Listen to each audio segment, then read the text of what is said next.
in this area adopted the term responsible business conduct, and so I'll just be referring to RBC throughout. So again, RBC is about companies doing business abroad responsibly in an economic, social, and environmentally sustainable manner. And what we're talking about is going well beyond, a company building a medical dispensary or a playground in the community where they're active. It's really about companies conducting their business in a manner that demonstrates respect for human rights, that is consistent with all local applicable laws, as well as internationally recognized standards. And this approach emphasizes both the positive contributions that businesses can make to sustainable development and inclusive growth, as well as the need to mitigate any negative impacts, and most importantly, address them when they do occur. So what does the Government of Canada expect from companies? Well, we expect that RBC will be a company-wide endeavor, and that we will see elements throughout all business functions and throughout all stages of a project. And we're asking companies to take special care in identifying the potential impacts, particularly on vulnerable groups. When we're talking about human rights, we're talking about everybody, but there are some groups of people who tend to be more vulnerable or more marginalized. Who are we talking about? We're talking about children, women, Indigenous peoples, national or ethnic, linguistic minorities, persons with disabilities, migrant workers, and their families. And we're asking companies as well to factor in age, gender, ethnicity, culture, health status, physical or mental ability, poverty or economic status, and interdependence on natural resources into all of their business activities. Just to make it a little bit more real, I'll just throw out a couple of questions to those in the business community who've joined us today. So in terms of human resource management, is your human resource manager tailoring hiring practices to the local context, or just implementing practices that have served them well in Canada? For procurement managers, are they using the usual suppliers, or has thought been given to building local sourcing possibilities? And has your business given special consideration to how the project activities will affect women and children? Those are just some examples that we're asking companies to ask themselves. Now, in order to help you do this, Canada has a comprehensive approach to RBC, and it's fourfold. First and foremost, the Government of Canada provides advice and guidance. We're involved in the development and promotion, dissemination of RBC-related both Canadian and international standards, so tools and guidelines that will help companies really align their practices accordingly.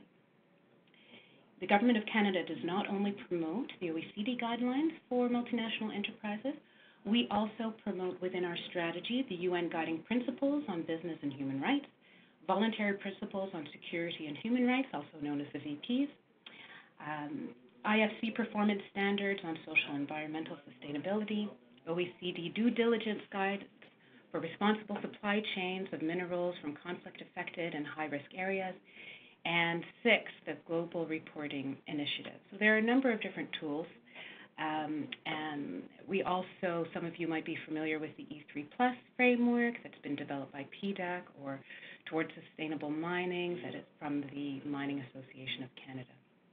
So we actively participate in a number of advisory groups that develop these different tools. Secondly, we foster networks and partnerships.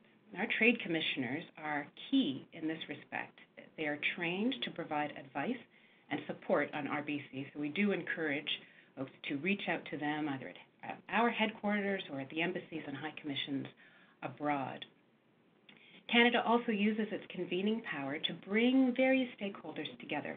And this is important, those dialogue forums, because they not only serve to build networks and partnerships, but they also help break down barriers and misconceptions that may exist. Thirdly, we strengthen the environment. So Canada participates in a number of multilateral fora to strengthen existing framework and develop new tools or standards where there may be gaps. Within Canada, there's the new multi-stakeholder advisory body on responsible business conduct. conduct. That's going to advise the Government of Canada on policies and practices addressing RBC, and it will also provide support to the Ombudsperson's Office, the core operating procedures. In terms of local capacity building in the developing world, through Canada's development assistance or international assistance, we're helping governments develop and enhance their capacity to manage and build an enabling environment that's conducive to RBC and to help them manage their resources more effectively. Canada also participates in the EITI. We've put some emphasis on natural resource management, as you know, also in the area of anti-corruption. This is also reflected in the work that we do in our free trade agreements, and et cetera. And lastly, Canada also supports stakeholders with dispute resolution. Canada has two mechanisms.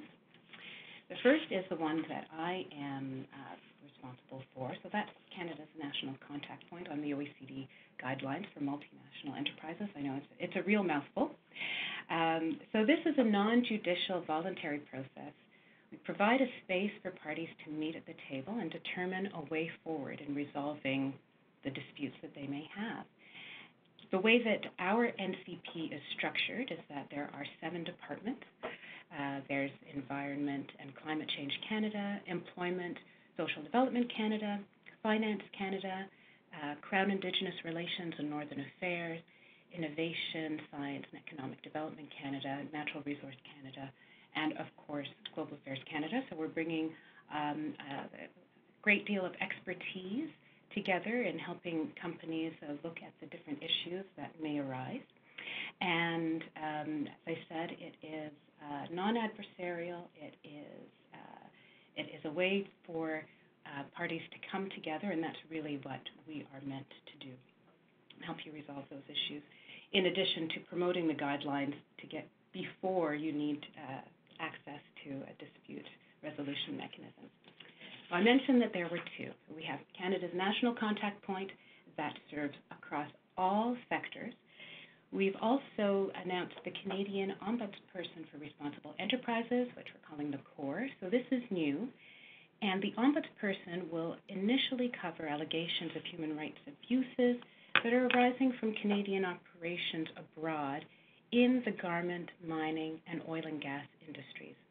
Some of you might have been familiar with the Extractive Sector CSR Counselor. That mandate expired in May 2018, and the counselor's role of promoting human rights in RBC will be rolled into the Ombudsperson's portfolio.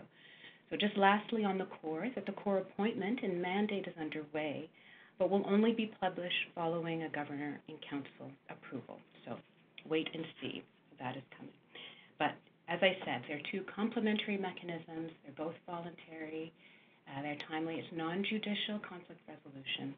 And I'll just show you a breakdown of the cases and the cases that we've dealt with in the different sectors. So overwhelmingly, it has been mining to this date. But of course, as I said, the NCP deals with all sectors. And I'm just showing you a slide on the NCP process. It's not to scare you, though. It's just to make the point that this is a constructive process. As I said, it's really to bring the parties together to find a mutually acceptable solution or a way forward when there is a dispute. And don't be afraid of this process. It's clearly outlined, and there's much more information that will make this presentation available so that you can have that and know that you can reach out to us if you have any questions with respect to the OECD guidelines. My last slide is really a segue into the next 2 presentations to talk about the practical tools for companies. So the Government of Canada has developed, in collaboration with other departments and stakeholders, a number of tools for you to really enact enact your due diligence practices. And so here are just some of those articles, podcasts, webcasts. There's a navigation tool. So you see there are a number of different things that you can use, including the presentation that Jonathan Drimmer will be doing, because this is what one of the tools that we have developed. Collaboration. So thank you very much for your attention today. I look forward to any questions that you might have. Thank you. Thank you, Deborah, for that, and thank you for giving us the overview and sharing some of the practical tools with our attendees today. And like what Deborah said, you're welcome to send us questions through the chat, and we will take them at the end of the webinar. So now, Deborah, I'm going to make myself a presenter again. Actually, Barbara, I will make you a presenter.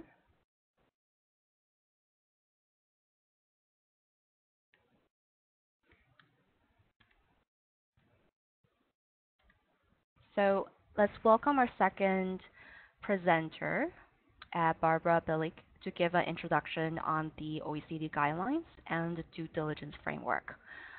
So Barbara, you should be the presenter now, and you are now unmuted. Great, thank you so much. Let me just get my slides up on screen quickly. Can everyone see that? Yep, we can all see it. Okay, and I think that was,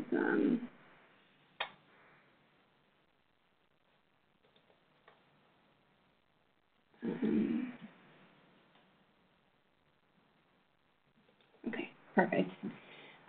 So thanks so much for inviting me to participate in the webinar today. My name is Barbara Bielich. I'm with the Responsible Business Conduct Unit at the OECD. And our main purpose really as the RBC unit is to promote and implement the OECD guidelines for multinational enterprises. So I think this audience probably knows the guidelines already to some extent, but just a very quick overview for those that might not. The OECD guidelines are a comprehensive international standard on responsible business conduct.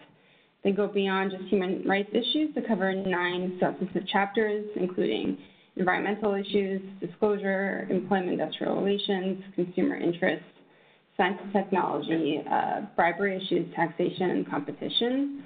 So they're quite broad in scope. And they're also government-backed. So they've been adhered to by 48 governments that commit to promoting them amongst businesses operating in or from their jurisdictions, and that also commit to establishing a national contact point, as Deborah just described. The guidelines were first introduced in 1976, so they're quite ancient, but they've been updated 5 times, and the most recent time was in 2011. And in 2011, that was quite a significant update because it was the year the Human Rights Chapter was first introduced. And it was also the first time this expectation of due diligence was introduced. So in 2011, the guidelines included language that recognized that companies are not only responsible for adverse impacts they might be causing or contributing to themselves in the context of their own activities and operations, but also those linked to their business relationships and throughout their suppliers. And due diligence was a process that was put forward to try to manage these impacts. And this expectation of due diligence also aligns with what you find in the UN Guiding Principles for Business and Human Rights, and also in the most recent version of the ILO M&E Declaration on Business and Social Policy. So I'll be focusing today on due diligence, and it's quite timely because I'm trying to change my slide here, excuse me. The UN Working Group on Business and Human Rights, you may have seen yesterday, just published a paper on human rights due diligence that will serve as the foundation document for the UN Forum on Business and Human Rights taking place in November, and that kind of gives an overview also of human rights due diligence, what it means and what alignments are with the OECD guidance. So in recent years, we've been seeing really a lot of interest in due diligence, and companies more and more taking interest as well. This can be attributed to both sort of a push and pull with respect to due diligence. So the push is, first we're seeing a lot of governments introducing regulation, even mandating legislation around supply chain due diligence for companies. The broadest law has been one introduced in France that asks companies over a certain size to conduct due diligence across all risk areas covered by the guidelines throughout their supply chains and to report on it. A similar law is currently being considered in Switzerland and might be introduced in Germany as well.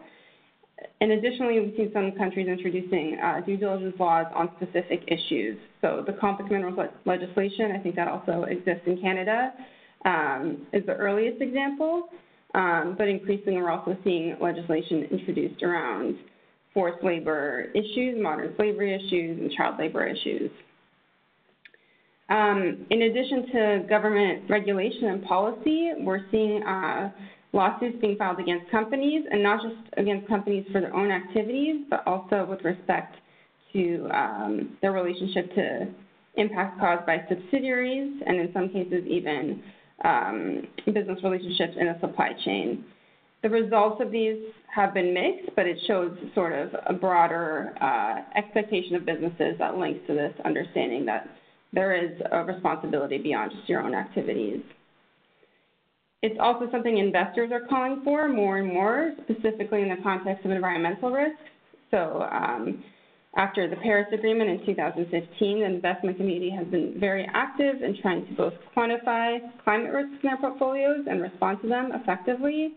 And now there's been even further steps taken to take lessons learned from the climate agenda and apply them to other risks, such as social and human rights risks. And of course, this is something that consumers are increasingly interested in, and we're seeing a lot of consumer campaigns. And lastly, there's also a lot of public benchmarking initiatives seeking to actually assess company conduct with respect to responsible business conduct activities and due diligence specifically. So the Corporate Human Rights Benchmarking Initiative is one example of that. But in addition to sort of the push for due diligence, there's also a lot of potential benefits from a company carrying out due diligence. The first, of course, is that it can be a useful tool for reducing risks and ultimately managing reputation. And this is supported also by increasing empirical evidence where we're seeing a strong relationship or correlation between companies that are highly performing with respect to environmental and social governance criteria and their commercial performance as well. This is one tool to further bolster governance of environmental and social risks, so it can also have positive commercial impacts. Because a lot of governments in advanced economies are introducing regulatory expectations of supply chain due diligence, and because also a lot of leaders, corporate leaders in this space, are voluntarily introducing them themselves, this often means that if you want to be part of a global supply chain, you also have to respond to these standards. So by carrying out due diligence, it can also help increase access to markets and participation in global value chains. We're also seeing data that companies that have strong environmental and social governance performance and due diligence processes attract and retain talent, particularly amongst the next generation, the millennial generation. And again, it's a way to distinguish from competitors and potentially access new markets. So what is due diligence? I've referred to it a bunch already, but I haven't defined it. It's really the process through which companies can know and show that they're acting responsibly. So as I mentioned, as I presented, the guidelines cover really a broad range of substantive issues at a high level. It's difficult for enterprises sometimes to know how to respond to all those expectations, particularly when we're talking about expectations in the context of their own activities and across business relationships. The due diligence process provides sort of that risk management framework that companies can implement to try to respond to all those various expectations, substantive expectations. And really, it's about identifying and assessing adverse impacts and then seeking to prevent or mitigate them and addressing how they've been responded to. But I'll get to the steps of the due diligence process in a little more detail in the next slide. So due diligence under the OECD guidelines and also under the UN guiding principles is relevant for all types of companies, regardless of size. It's relevant also for SMEs, regardless of the ownership structures. SOEs are also encouraged to implement the guidelines, structure, or sector.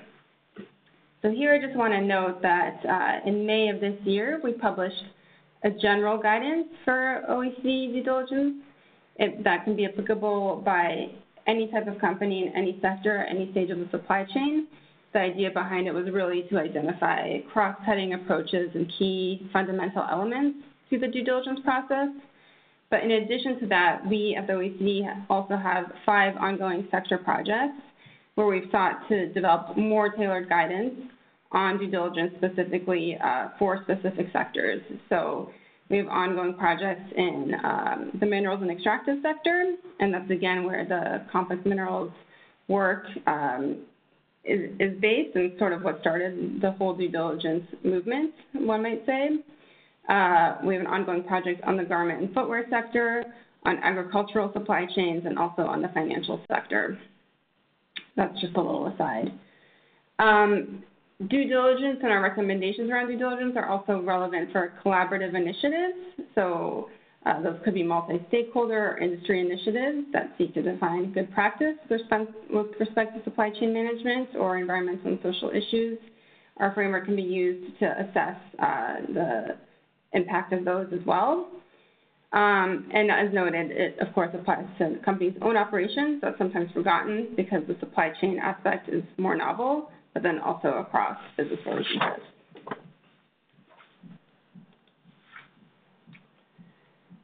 So under our approach, there's 6 main steps to the due diligence process, and how these are actually implemented and what they look like in practice will vary considerably sector to sector. But as I noted, there are some sort of fundamental cross-cutting principles that can apply for all, and that's what we've tried to capture in the general due diligence guidance that we produced this summer. So the first step, embedding RBC into policies and management systems, that's first about having developed policy on these issues, on these risks, communicating it publicly as well as to business relationships, and then also thinking about how to actually embed RBC as a part of the DNA of the company's operations. So really, Deborah kind of touched on this, but we also take the approach that this should not be sort of a peripheral or a siloed issue for a company. Rather, it should be something that all relevant actors within a company have responsibility for, from the board level to procurement to HR and so on. The second step is identifying and assessing adverse impacts. That involves first broadly scoping to understand where your broad areas of risk are, which might be linked to geographic risk, sector risk, product risk, or potentially risks associated with a specific company. And then once you sort of have an idea of your risks in your operations and business relationships, zooming in a little bit into those risk areas to better understand where there are to better understand and assess where there are real or potential adverse impacts. And that can be done either through audits. That's a very common tool in the garment sector, for example. It can be done through stakeholder engagement. It can be done through engaging with civil society or market research services to better understand actual impacts. The third step of the process is really about how those impacts are then responded to. And how impacts are responded to really depends on a lot of different issues. It will depend on the amount of leverage one has over a business relationship, whether the impact is being caused or contributed to by a company or just linked to a business relationship. So as a result, this step really encompasses a broad range of potential strategies. But what they might include, I already mentioned one, is applying leverage with business relationships. So engaging with the management of a company to explain expectations of responsible business conduct, or even to support business relationships in actually preventing or mitigating an impact. It can involve, in extreme cases, deciding to disengage from a business relationship where it's not possible to make a difference and where there has been ongoing engagement on an issue. It could also involve being involved in addressing systemic issues and risks. So a lot of risks that companies might be faced with are often tied to broader issues such as poverty, infrastructure failings, or just market design, as in the case of climate. So working on sort of to change and respond to those issues more broadly over time is another potential response under this third step. So again, it really depends on the type of impact as well as the company's relationship to it. The fourth step, tracking implementation results, we ask that companies that due diligence be a dynamic, ongoing approach, and that companies try to actually assess the effectiveness of their actions. So this means, firstly, actually really seeing whether identified impacts have been appropriately responded to, and then doing sort of a broad level assessment of due diligence processes as well to evaluate whether you are correctly identifying and assessing, whether policies might need to be tweaked. This is all based on findings from ongoing monitoring of issues. And communicating is about both communicating publicly on your due diligence approach, and in some cases, the areas of risk you've identified and steps you've taken to respond to them. And then also in cases where a company may have caused or contributed to human rights impacts, communicating with those impacted stakeholders to ensure that the impact was adequately responded to. The last phase, the last step of the process, which is kind of a broader independent expectation, is providing remediation. So where a company has caused or contributed to an impact, they're always expected to address that impact. And remedy can be a variety of things. It can be an apology, it could be financial compensation, it could be restitution to job, it can be environmental rehabilitation. It will depend on what the harm is, but there's that expectation that remedy be given. So just to close, this process might seem very overwhelming since we're talking about a huge variety of risks and we're asking companies to manage them throughout their global supply chains. So it's really important to highlight just some of these characteristics. The first is that due diligence is meant to be risk-based. So companies can tailor their due diligence approaches based on their own characteristics and the types and level of risks they're exposed to in their industries. And then they can also prioritize based on severity of risk, the likelihood and severity of the risk. So businesses are not expected to identify and address all potential issues at once overnight. It's a progressive approach that's dictated by a risk-based approach. It's also dynamic. I covered this, but just to say this is one way it also differs from traditional due diligence processes. It's not meant to be an ex-ante identification process, but really an ongoing and evolving, ever-improving process. It's not also meant to shift responsibilities. So even though we recognize that enterprises have responsibilities vis-a-vis their business relationships, those are different and secondary than the responsibility that is with a company that's actually causing or contributing to adverse impacts. So something we've tried to do also with our sector projects and the general due diligence guidance is to distinguish what are the different expectations and responsibilities of different actors. And then the one point I didn't cover is that stakeholder engagement is also critical to making due diligence processes meaningful. Stakeholders, particularly impacted stakeholders, can help to identify risk, also to help design appropriate response processes, and to define what remedies should look like for them. So this is something that the process also recognizes. So I will stop there, and I'm very happy to take any questions. Thank you. Thank you, Barbara, for giving us that overview. And I hope everyone is now clear and familiar on what the due diligence framework is and its 5 steps. And yes, we will be making the presentation available today. Later, maybe not today, but we will make it available on our website. So now let me introduce our last speaker for today.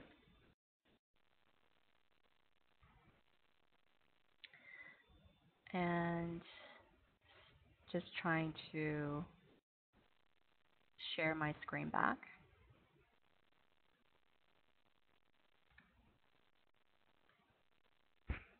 There we go.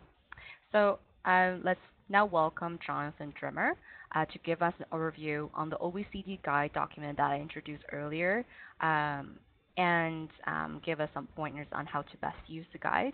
So Jonathan is the Vice President and Deputy General Counsel at Barrick Gold, where he oversees the company's global business and human rights program, as well as its global anti-corruption programs. And Jonathan is also one of GCN's board of directors.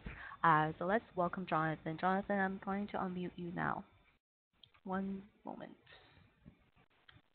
John. Yes. Can you hear me? Yep. Go ahead. So thank you very much. In the interest of time, I will be fairly concise in talking about the OECD Guideline Manual that we created last year and was launched earlier this year. You've heard a lot over the last 45 minutes about the OECD Guidelines and what they are intended to cover. The intent of this project is really to translate and put into a simple and practical format the guidelines themselves, as well as the 5 sector-specific guidances that have been released at the time of our manual, and those cover conflict minerals, mineral supply chains from conflict-affected areas, extractive sector engagement, agricultural supply chains, footwear and garment, financial sector due diligence. And so the real object was to take these different guidance documents, these different documents, and put them into one manual with practical examples that was designed to translate them for Canadian audiences. And as you heard before, while they're really geared, the underlying documents are really geared towards multinational companies, this manual and the guidelines are also certainly useful by domestic enterprises, SMEs, and other domestic enterprises. So we began this project in the mid part of last year, effectively taking to translate the OECD guidance documents and put them into a Canadian context. We started this in the summer of last year and put together a working group. You can see the members of the group on the slide. There are legal representatives. There's a heavy focus. If you go back one slide, a heavy focus on extractives. EDCUC is included as well as others. And we effectively started by taking the underlying guidelines, the OECD guidelines, as well as sector-specific guidances, and condensing them into a single draft. We reviewed that among the working group, and then we held a series of roundtables that were sector-specific and working with companies, particularly in those sectors that weren't represented on the working group, to see if we were getting it right in terms of the descriptions and the content of the manual, and making sure we had practical examples that did help translate the theoretical into the actual, along with good practices. We did further review based on that, based on those roundtables, and we ended up launching at the very end of March, beginning of April, with a conference in Toronto. If you go to the next page, next slide. So the components of the manual, which is about 50 pages, you see them up there on the screen. The introduction, and you've heard again a good bit about the background of the guidelines themselves, and so I won't go into those. I will just say, as far as the introduction goes, the Canadian economy is one of the largest and most vibrant economies in the world, with a gross national product in excess of $1.5 trillion. And with that, and as you heard earlier, there have been growing expectations and demands for responsible business conduct for Canadian industry, and the Canadian government has really been a leader, a global leader in this respect, whether it's the Extractive Sector Transparency Measures Act, whether it's enhancements to the anti-corruption laws, whether it's the enhanced CSR strategy, and other initiatives. It's really been a leader in terms of advancing responsible business practice, particularly for Canadian companies and within Canada. But we all know that challenges do still exist, and we've heard some of them in regard to legal challenges that are based on secondary theories of liability. It may be the company's own issues that it's causing or contributing to a problem, or it may be directly linked to the issue through a business relationship. But we are still seeing that there is a good deal of room for improvement, which is how these guidelines do come into particular relevance. So the rest of the document, it goes into the background on the guidelines. It has a deep dive into due diligence and stakeholder engagement, and then it goes through the 5 different sector-specific summaries. And I'll touch on each of these points fairly quickly and leave time for questions. If you go to the next slide. So you've heard about what the guidelines are and effectively where they come from. 48 countries have now committed to follow them. They're non-binding, but are designed to govern responsible business practice. As you heard and you saw, they do cover 9 specific substantive areas: disclosures, human rights, anti-corruption, fair business practices, etc. They also have a fair number of general principles. There are general principles as well as specific subject areas, and the general principles include things like encourage local capacity building, support and uphold good governance principles, and things like that. So they, as you heard, they are applicable quite broadly to multinationals as well as to SMEs. And they also cover and go through the NCP process, which you also heard a bit about, the national contact point. The NCP system, NCPs are effectively supposed to undertake promotional activities of the guidelines, handle inquiries, and contribute to the resolution of issues that do come from the implementation of their guidelines, and they do that in a non-adversarial manner, which is an important part of the OECD guidelines process. And in Canada, there can be consequences for not participating in the NCP process. If you go to the next slide. So you heard about due diligence and the 5 steps of due diligence, and so I won't belabor it, but the manual that we put together does talk about specifically how one carries it out. How is it different from normal due diligence? Human rights diligence is more of a process and a circular process to identify, prevent, mitigate, and account for issues, as opposed to due diligence being a step that you take to identify known risks as a one-time event. As you saw before, it is an ongoing cyclical process.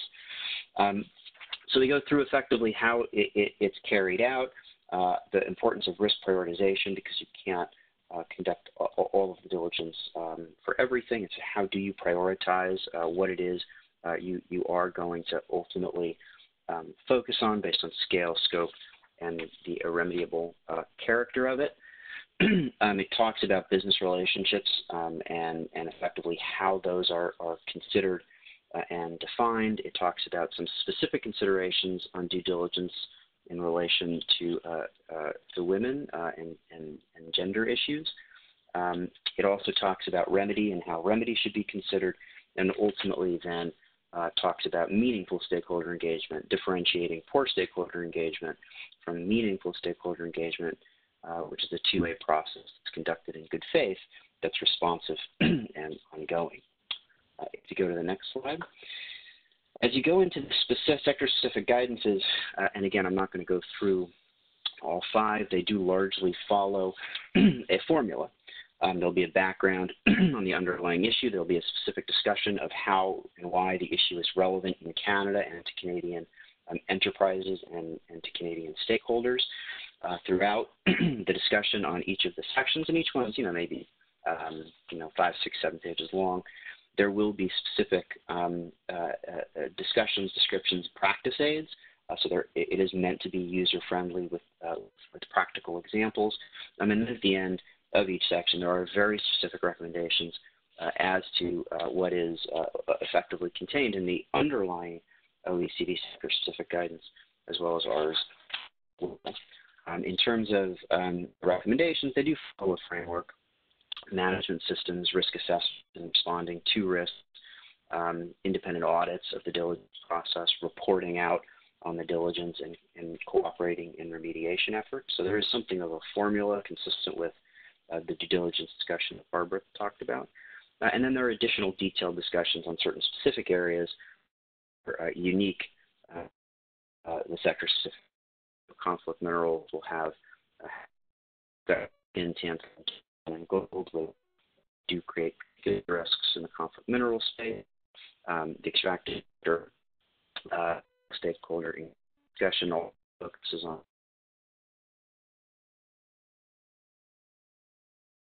and then finally in garment and footwear, it does focus on a variety of risks that appear in that sector, including forced labor, child labor, corruption, environmental issues, sexual harassment, and other matters. So that's basically the format of the document. Again, to conclude, designed to take the OECD, the multinational guidelines, as well as sector-specific guidances, and condense them into a practical, usable format that is specific to Canadian audiences.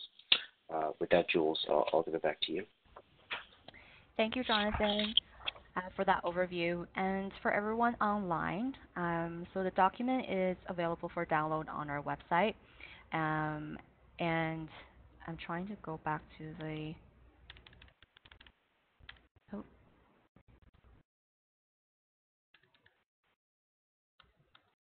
Okay, so while I find the slide with the link to how to download, I'm going to open up the floor to have all of you ask questions to our speakers today. So I do have one question directed to Barbara, and it reads, regarding communicating due diligence to the public, what is the difference with disclosure of material information to investors, recognizing a blurring space between ESG material risk matters and RBC risk concerns? So Barbara, I'm going to unmute you, and you can take this question. Hi, thanks so much for the question. It's a really good question. So I think the first thing to note is that it's true there's very much of a large overlap between ESG material risks and RBC risk concerns. The one slight difference is, I guess, the orientation of it. So we really measure RBC risk and the severity of it according to risk to people and the environment. So it's externally facing, whereas ESG risk traditionally and still commonly today is still about risk to the company. So it's environmental, social governance risks that might also then implicate a commercial risk for the company or the investor. I would say the vast majority of the time there's a really strong alignment between the two areas, but in some cases there might not be. So we prioritize reporting on risks, which are defined by external criteria. The second thing is that the communication aspect of the due diligence process that was introduced with the guidance in May asks not only that risks be reported on, areas of risk and certain identified risks, but then also what an enterprise is doing to respond to those risks, either to remediate them or cease, prevent, and mitigate them. So that's something that we haven't seen traditionally included in ESG risk reporting either. Thank you, Barbara. So if you have a question, please feel free to send it into the chat box. We have about 3 more minutes to take any questions you might have. And today's presentation slide, along with the recording, will be published on our website. And if you are registered to this webinar, you will be receiving an email from us as well. And here is a slide I was looking for before. Today we just launched the French version of the OECD guidelines as well. Sorry, not the OECD guidelines, the manual on the OECD guidelines, and you're welcome to download both English and the French on our website. And I'm not seeing any questions coming in. So if you do have a follow-up question for our speakers, feel free to email it to us, and then we can just forward it to Barbara, Deborah, and Jonathan. So our email is network@globalcompact.ca. yeah, so I don't see any questions. And I'll just say one more thing before I let everyone go. So if you want to join more webinars on like these, or get invites to our in-person trainings or events, feel free to connect with us on LinkedIn, Twitter, Facebook, and join our mailing list. We do send out quite a bit of resources and invites like these. So welcome to join us.